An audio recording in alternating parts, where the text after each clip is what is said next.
ಕಾರವಾರದಲ್ಲಿ ಭಾರತೀಯ ಕೋಸ್ಟ್ ಗಾರ್ಡ್ಗೆ ಕಡಲ ತೀರದಲ್ಲಿ ಜಾಗ ನೀಡಿರುವುದನ್ನು ವಿರೋಧಿಸಿ ಜನಶಕ್ತಿ ವೇದಿಕೆ ಅಧ್ಯಕ್ಷ ಮಾಧವ ನಾಯ್ಕ ಅವರು ಜಿಲ್ಲಾಧಿಕಾರಿ ಅವರಿಗೆ ಮನವಿ ಸಲ್ಲಿಸಿ ಜಾಗ ಹಿಂಪಡೆಯಲು ಒತ್ತಾಯಿಸಿದ್ದಾರೆ. ದಶಕಗಳ ಹಿಂದೆ ಅಂದಿನ ಜಿಲ್ಲಾಧಿಕಾರಿ ಸಾರ್ವಜನಿಕರ ಗಮನಕ್ಕೆ ತರದೆ ಏಕಾಏಕಿಯಾಗಿ ಕಾರವಾರ ಕಡಲ ತೀರದ ದಿವಾಕರ್ ಕಾಲೇಜು ಪಕ್ಕದ ಸುಮಾರು 14 ಎಕರೆ 36 ಗುಂಟೆ ಜಮೀನನ್ನು ಕೋಸ್ಟ್ ಗಾರ್ಡ್ಗೆ ನೀಡಿದ್ದರು. ಅಂದು ನಿರ್ಬಂಧಿತ ಪ್ರದೇಶ ಎಂದು ಅವರು ಫಲಕ ಹಾಕಿದಾಗಲೇ ಸಾರ್ವಜನಿಕರ ಗಮನಕ್ಕೆ ಬಂದಿತ್ತು. ಬಳಿಕ ಪಕ್ಷಾತೀತವಾಗಿ ಮತ್ತು ಜಾತ್ಯತೀತವಾಗಿ ಎಲ್ಲ ಸಂಘಟನೆಗಳು ಒಗ್ಗೂಡಿ ಒಪ್ಪಿಕೋ ಚಳುವಳಿಯನ್ನು ಮಾಡಿ ಆ ಜಮೀನನ್ನು ಪುನಃ ಕರ್ನಾಟಕ ಸರ್ಕಾರಕ್ಕೆ ಪಡೆದುಕೊಳ್ಳುವಲ್ಲಿ ಯಶಸ್ವಿಯಾಗಿದ್ದವು ಎಂದು ಹೇಳಿದ್ದಾರೆ.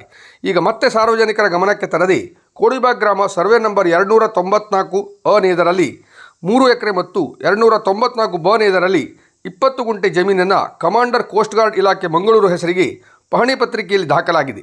ಮೇ 3ರ ಮಧ್ಯಾಹ್ನ ಈ ಜಾಗದ ಸರ್ವೆ ಕಾರ್ಯ ಮಾಡಲಾಗಿದೆ. ಇದು ಕಾರವಾರಿಗರಿಗೆ ಜಿಲ್ಲಾಡಳಿತ ಮಾಡಿರುವ ಮೋಸ ಎಂದು ಅವರು ಅಸಮಾಧಾನ ವ್ಯಕ್ತಪಡಿಸಿದ್ದಾರೆ. ವರದಿ ಅನು ನಾಯ್ಕ್, ಹೊನ್ನಾವರ.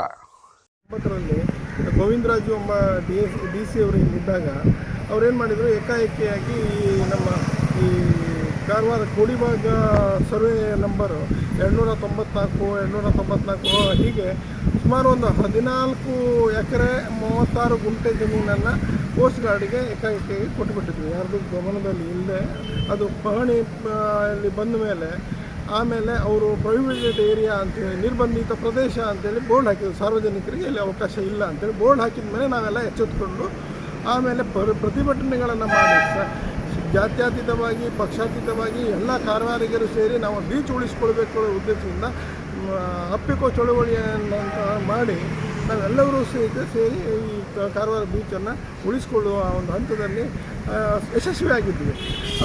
ಅದನ್ನು ವಾಪಸ್ ಕೊಡ್ತೇವೆ ಅಂತೇಳಿ ಜಿಲ್ಲಾಡಳಿತ ನಮಗೆ ಆಶ್ವಾಸನೆ ಕೊಟ್ಟು ಆಮೇಲೆ ವಾಪಸ್ ಪಡ್ಕೊಂಡೇವೆ ಅಂತೇಳಿ ಹೇಳಿತ್ತು. ಮತ್ತು ಅವರಿಗೆ ಕೋಸ್ಟ್ ಗಾರ್ಡ್ಗೆ ಬೇರೆ ಪ್ರದೇಶದಲ್ಲಿ ಜಾಗ ಕೊಡ್ತೇವೆ ಅಂತೆಲ್ಲ ಹೇಳಿದ್ವಿ.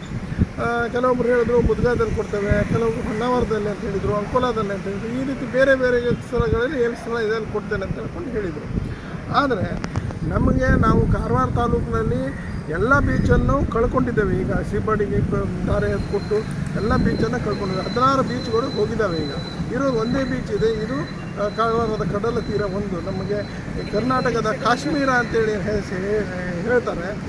ರವೀಂದ್ರನಾಥ್ ಠಾಗೂರ್ ಅವರು ಇಲ್ಲಿ ಹಾಡಿ ಹೊಗಳಿದಂಥ ಒಂದು ಬೀಚು. ಅದು ಸಹಿತ ಏನಾಗಿದೆ, ಈ ಹೈವೇ ಇಲ್ಲಿಂದ ಬಂದು ಇದು ಅದರ ಮುಕುಟವನ್ನೇ ತೆಗೆದಂಗೆ ಆಗಿಬಿಟ್ಟಿದೆ.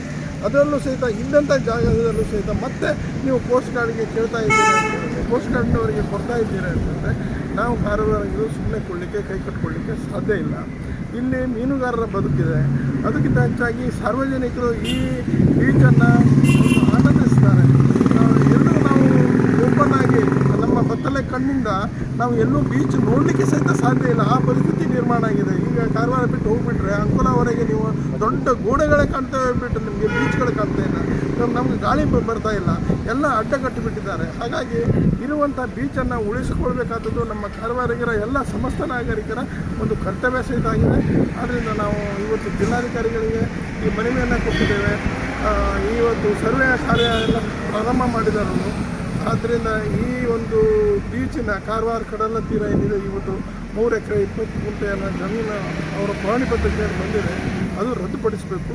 ಮತ್ತು ನಮ್ಮ ಏಜೆಂಟ್ ಮೊದಲು ಏನಿದೆ ಹಾಗೆ ಅದಾಗಬೇಕು. ಇದು ಯಾವುದಕ್ಕೂ ಯಾರಿಗೂ ಸಹಿತ ಕೊಡಬಾರ್ದು. ಬೀಚು ಸಾರ್ವಜನಿಕರ ಉಪಯೋಗಕ್ಕೆ ಇರಬೇಕು.